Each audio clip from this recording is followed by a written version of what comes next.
হে আমিরুল মুমিনিন, এই ব্যক্তি আমাদের পিতাকে হত্যা করেছে। আমরা এর ন্যায় বিচার চাই।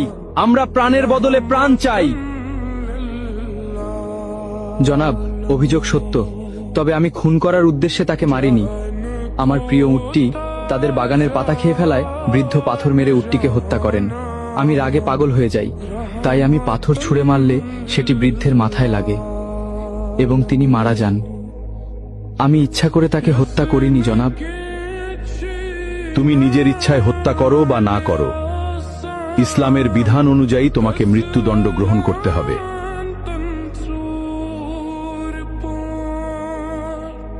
আমিরুল মুমিনিন, যেহেতু ইসলামী বিধান অনুযায়ী আমাকে শাস্তি পেতেই হবে, সেহেতু আমি এটা মেনে নিচ্ছি। তবে আমাকে 3 দিন সময় দিন। আমার কাছে একটি এতিম বাচ্চার কিছু সম্পদ রাখা আছে। আমাকে গ্রামে গিয়ে সেই এতিম বাচ্চার আমানতটি বুঝিয়ে দিয়ে আসতে দিন, না হলে হাসরের মাঠে আমাকে খেয়ানতের দায়ে অপরাধী হতে হবে। দয়া করে আমার এই আর্জিটা রাখুন জনাব।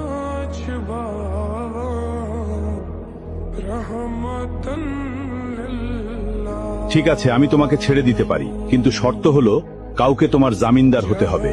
তুমি ফিরে না এলে তাকেই তোমার বদলে মৃত্যুদণ্ড দেওয়া হবে।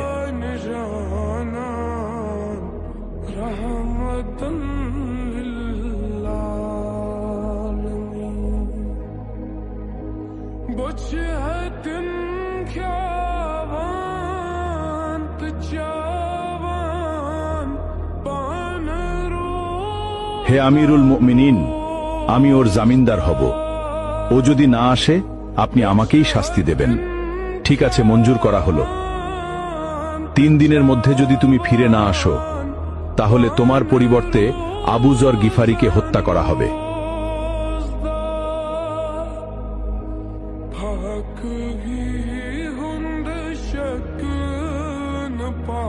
ভাবতেই অবাক লাগছে, সম্পূর্ণ অচেনা একজন মানুষের জন্য আবু যরনের মতো এমন মহান সাহাবী নিজের জীবন বিপদে ফেলে দিলেন।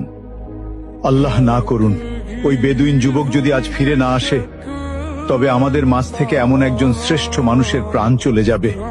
কি যে হবে আজ।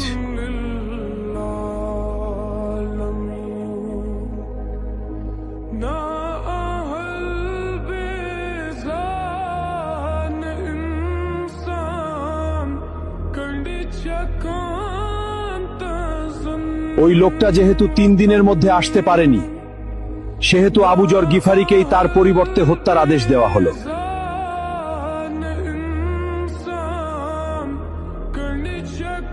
থামুন, সে ফিরে এসেছে।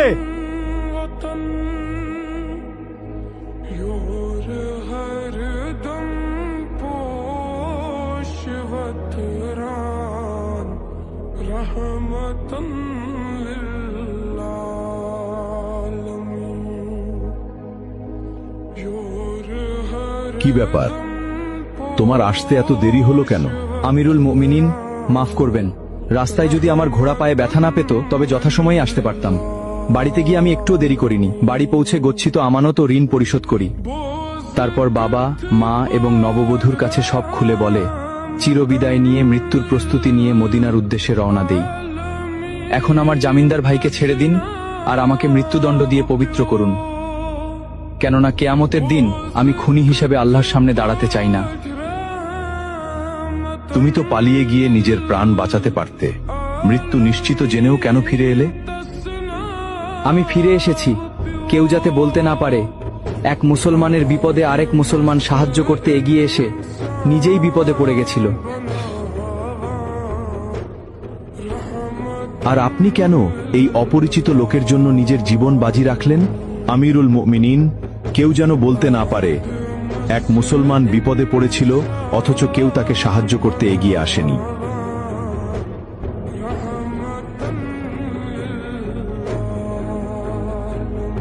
হে খলিফা, আপনি তাকে মুক্ত করে দিন। আমরা তার উপর করা অভিযোগ তুলে নিলাম। কেন? তোমরা তো বিচার চেয়েছিলে। কেউ যেন বলতে না পারে এক মুসলমান অনাকাঙ্ক্ষিত ভুল করে নিজেই স্বীকার করে ক্ষমা চাওয়ার পরেও অন্য মুসলমান তাকে ক্ষমা করেনি। আজ তোমরা প্রমাণ করলে এই উম্মাহার বুক থেকে ওয়াদা পালন একে অপরের প্রতি বিশ্বাস এবং ক্ষমার গুণ হারিয়ে যায়নি। জেনে রাখো, যেখানে বিশ্বাস এবং ক্ষমা থাকে সেখানে আল্লাহর রহমত সবচেয়ে বেশি বর্ষিত হয়।